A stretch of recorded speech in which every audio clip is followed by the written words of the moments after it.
what's up? Welcome back to the Siris King show. In this segment, we're gonna talk about the homie Charlie Kirk, right? You know, I mean, we know 5 days ago he was unalived, right? I mean, everything has been said. I don't know what else needs to be said about that. As a country, we're in a really embarrassing state. And we're in an embarrassing state for a few reasons. I'm not going to say we're in an embarrassing state totally because he's unalived. We're a violent country. Don't let the conservatives tell you otherwise, right? They used to complain about violence. Our country was built on violence. Remember, it was violence against overthrowing ourselves, the Brits, right? They overthrew, basically the Anglo Wars, right? White on white violence in the Revolutionary War. Blacks are present in that too. I think the first person who died in the Revolutionary War was a black person. I don't quote me on that, but I think so, right? Then the Civil War after that, right?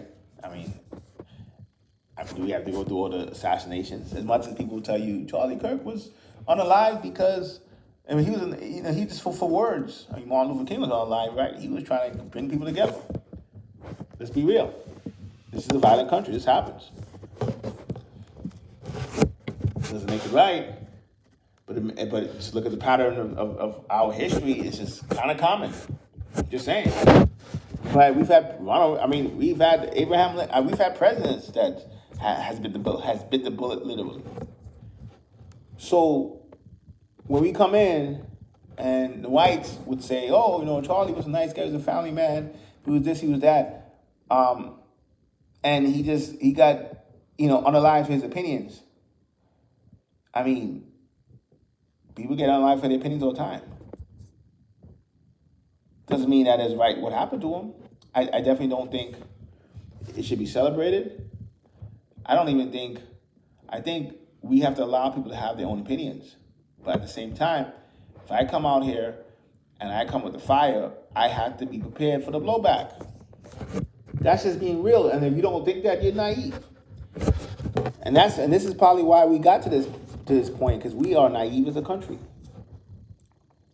We're naive from every angle, right? We are very regionally fragmented, right? Well, I got into the white folks. Let's go to the black folks real quick, right? I can't tell people how to think. Charlie Kirk was a racist. And the worst type, a grifter racist. So a racist who's making money from it, so he may not even believe what he's saying. Even if he does, he may not even believe it strongly what he's saying, but he's making money from it. Those are the worst types. I actually rather people who believe what they believe.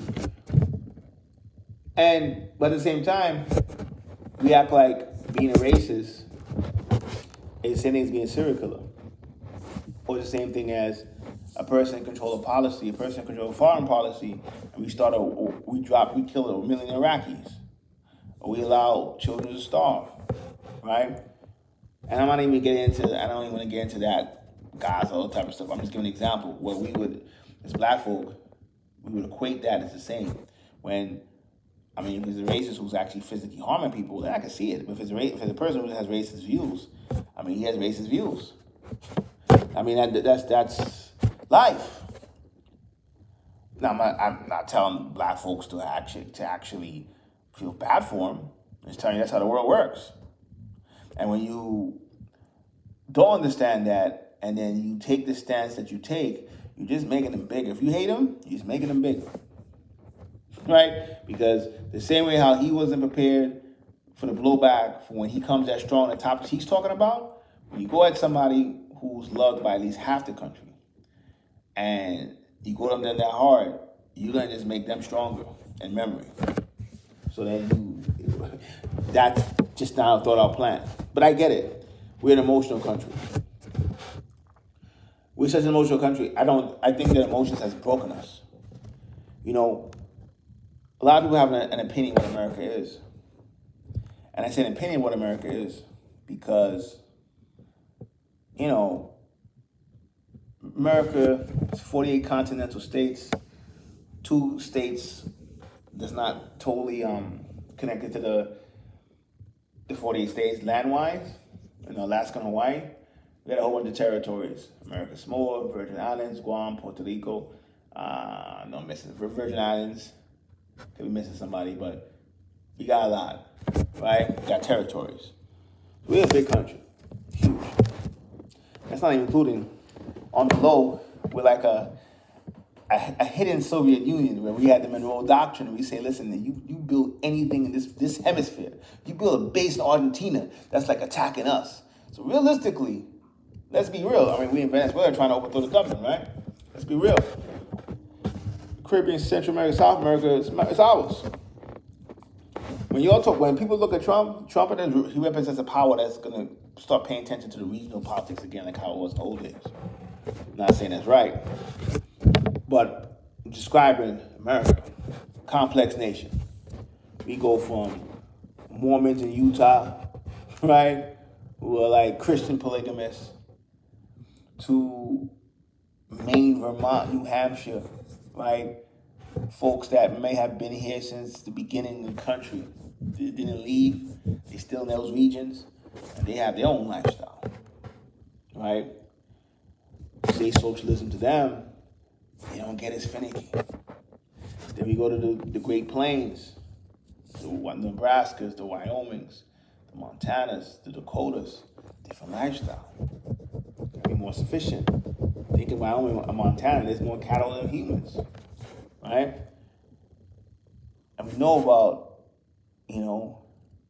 the coast, right?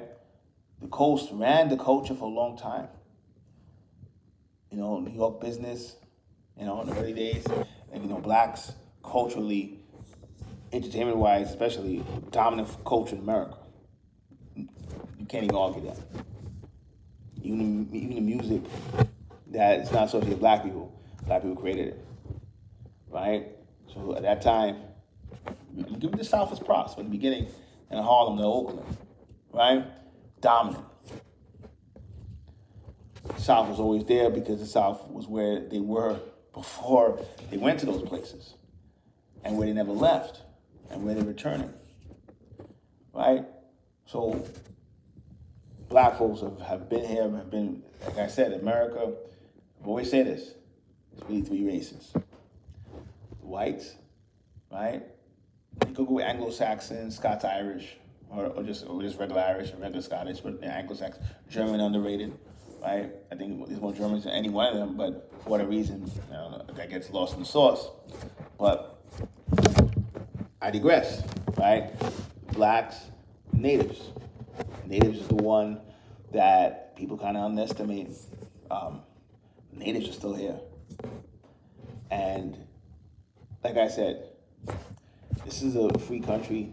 This is a big country. This is a country that can fit any one of your politics. That's the thing about America. I've lived in the North or the East Coast, the West, the Midwest, and the South, right? I've been to Alaska, been to Hawaii, been to most of the territories. There's 50 states. Probably off the top of my head, I've been to 30 some of them, and I ain't a trucker, right?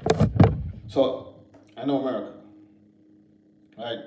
America's a place, a person can talk and you can tell where they're from, accent-wise, but once you go past accent-wise, if a person told you they don't know what a holler is, they never been in the back road, right? They never been to a project. They never been to a reservation, right? You kind of can map out what they on, to be honest. You can kind of map that out, right? And so it's kind of one of those things where I would say the blacks, the reds, and the whites are the cornerstone. And Mexicans are interesting because Arizona, New Mexico, and Texas, and Southern California was Mexico. So there's going to be a fourth group. It could be them, right? And I still put them as fourth because it's regional, whereas blacks, reds, and whites weren't regional, right? They were everywhere. I mean, the blacks and reds, you don't see much reds in the East Coast. You have some. And then the blacks tend to be centered in the Southeast, but they're still deep in Texas. California would always have, even if the number goes down, always have legendary status. Cali, Oakland, LA, right? And obviously the coast, the East Coast. And then, the Midwest, Chicago, Detroit hold it down. So though blacks are kind of still regional too, kind of, I still say they're outside. They're not just, in the totality, they're not totally regional. So the blacks, the reds, and the whites, the core. And then the fourth, distant fourth, the Mexicans come in. Anybody else other than those four, it is very hard for a person, regardless of color, right? Meaning, okay, like if you're an immigrant, you come here, right? And you're not one of those four groups. You don't have, like you say, Indian, East Asian. Chinese are kind of, if I had to make a fifth, I don't know if I put Chinese fifth, but Chinese been here for a long time. But they've been kind of regional. They're definitely regional, right? So when you're regional, so if somebody comes and says, I'm an immigrant from India, from China, wherever, right? And you're not one of those four, it's kind of hard to really understand America unless you make an effort to. Because you're probably going to be more regional than anybody else, right? And people have a right to kind of say that if you come here, you should learn the culture. They have a right to say it. And whether you keep your culture, I believe in people keeping their culture, but I also believe in code switching, ability to switch codes,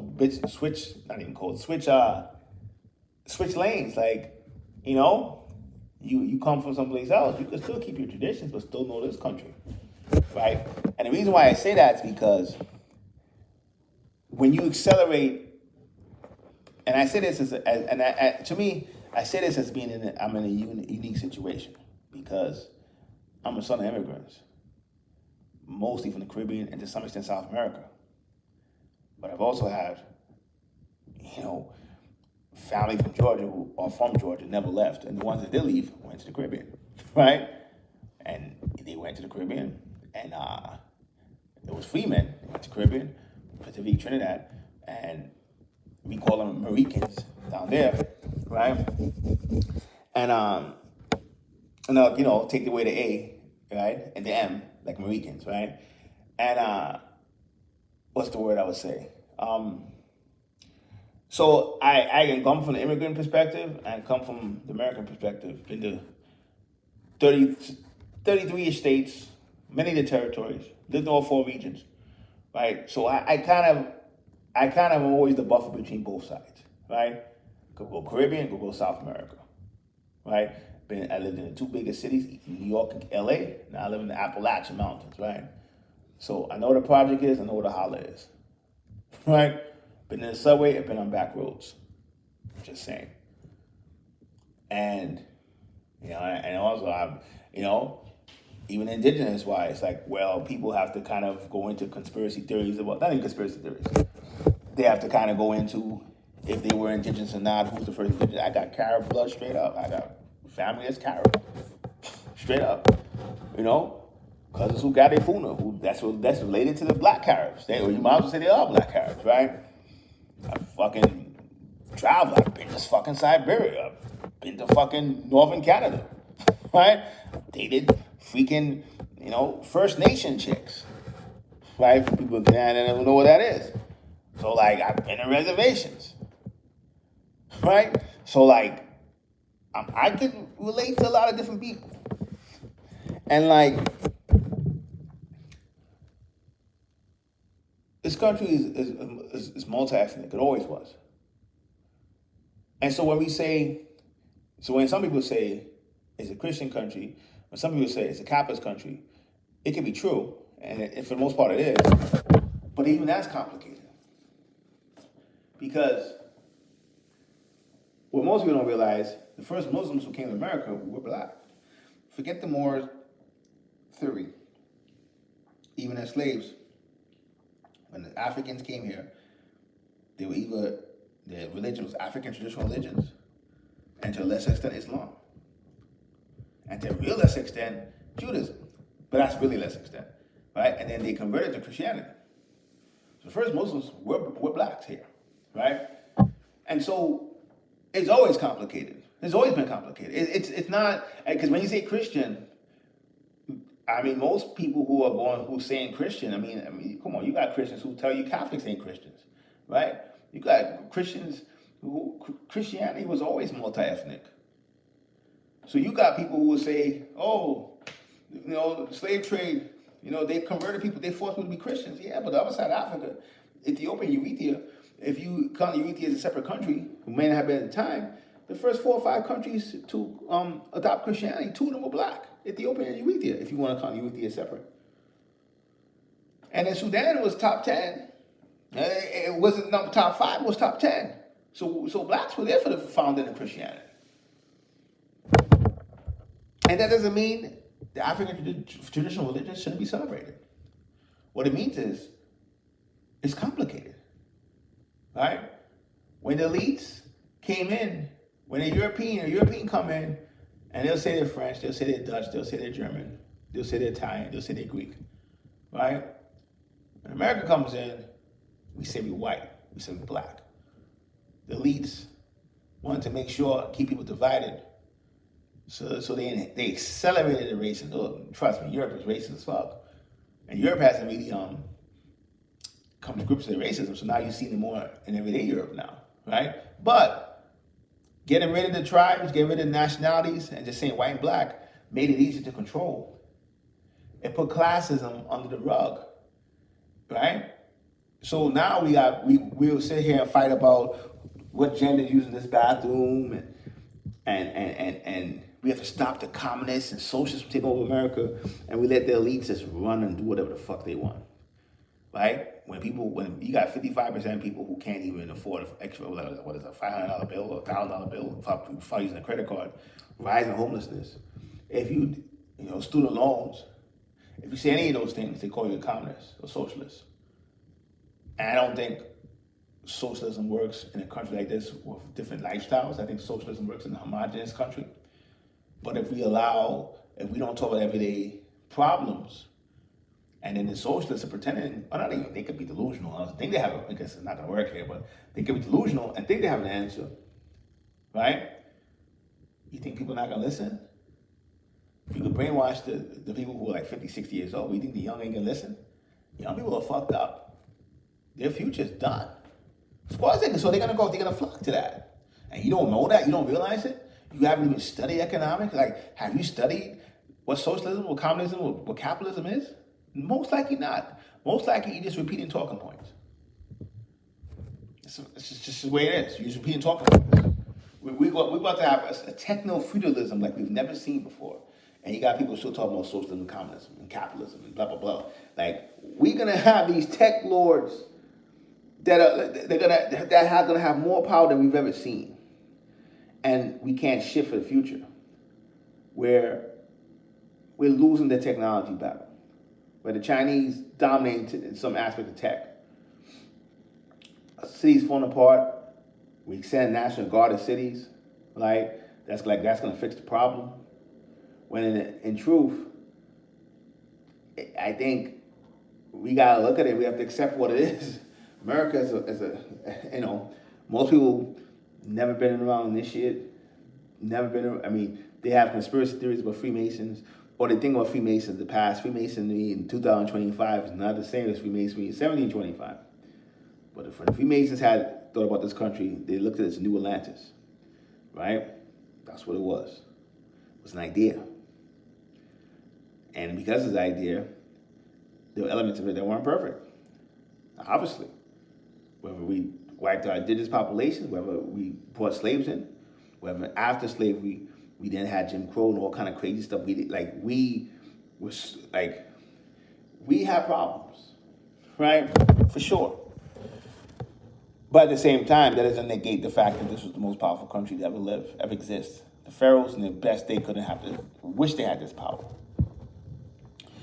And we make up enemies. Were the Soviet Union our enemies? When were they our enemies? I know they're rivals because we wanted to be number one, but when were they their enemies? Didn't they beat the Germans for us?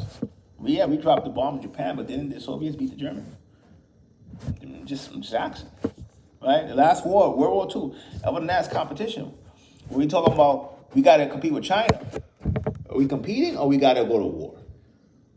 But because we're so brainwashed, I'm not trying to say that we shouldn't prepare to go to war with China. What I'm saying is we're so brainwashed that we can't even tell the difference because America is geographically isolated, right? So we're isolated from the world geographically. Like a lot of the world lives in Asia, Europe, and Africa, if we be real, right? India has 1.5, that China has 1 billion, that's 2.5. We got like 7 billion people world. That's just off those two countries, I think that's like 30%. We're not talking about Africa, Europe. I mean, the majority of the world lives in those regions. So we're kind of isolated culturally.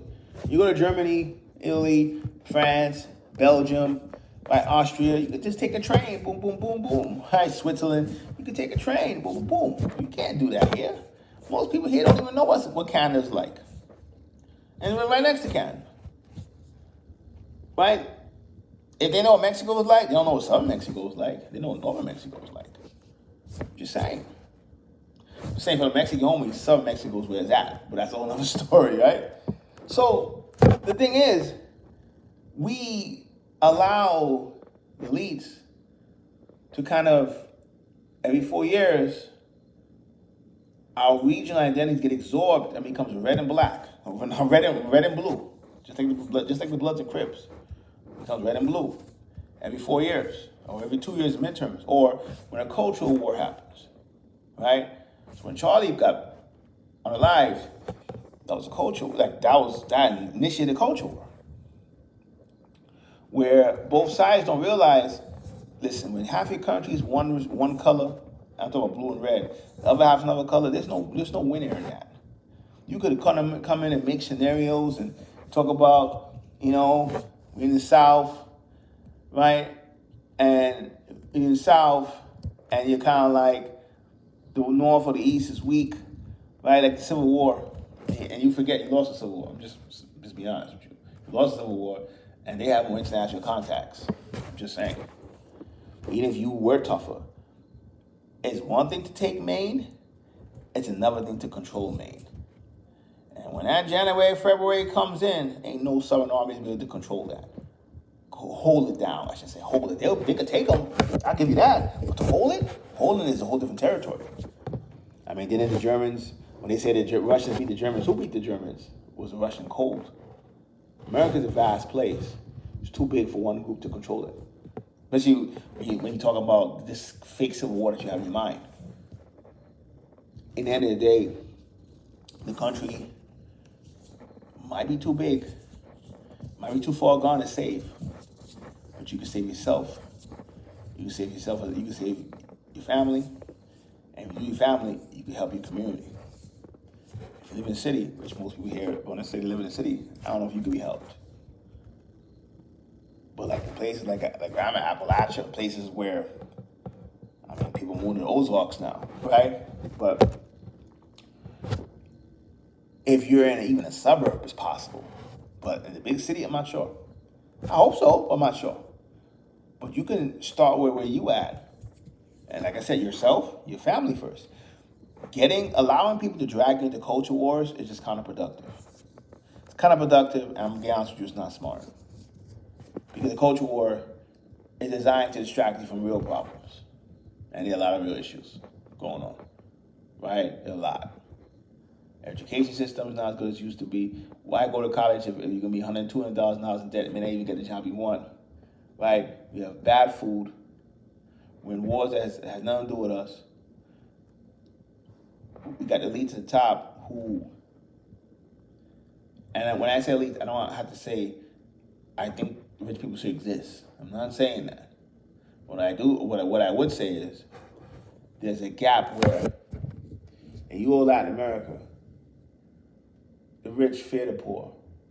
You can say they don't, but even they know. You do shit in Brazil. I've been in Brazil and rich people fly over the favelas. Over here, it's just total disrespect. Again, those countries are third world countries, so the rich people still have power. But when you're in a country like America and you had a good middle class, you can't do that shit that you do in third world countries. That's why they're trying to get rid of the middle class, and they've kind of done it. Right? And so, I ain't asking you to be a hero. I'm asking you, when you see all this madness we see all these culture wars, we see all this fighting, look at yourself and be like, do I really feel this way? I'm being manipulated. Right? If you're being manipulated, pull that cord from your head, sit back, relax, cut off contact with the TV or the phone, and just think for yourself. And once you really understand doing that, and you could think for your family, or you help your family see things the way you do, and then your community goes next, then at that point we got a chance. But until we do that, beware of people who try to get you to feel strong emotionally, so they get some clicks, some YouTube hits. I'm just saying, that's part of the problem. Charlie Kirk, I mean, I don't want to see anybody. I don't think people should get clipped for having a different point of view. But I do think when you come with a certain energy, who are you not to? How you have to be prepared for that. Unfortunately, it's the world we live in. So I just speak to you as a person who has a lot of respect for America. It's a very interesting place on all levels.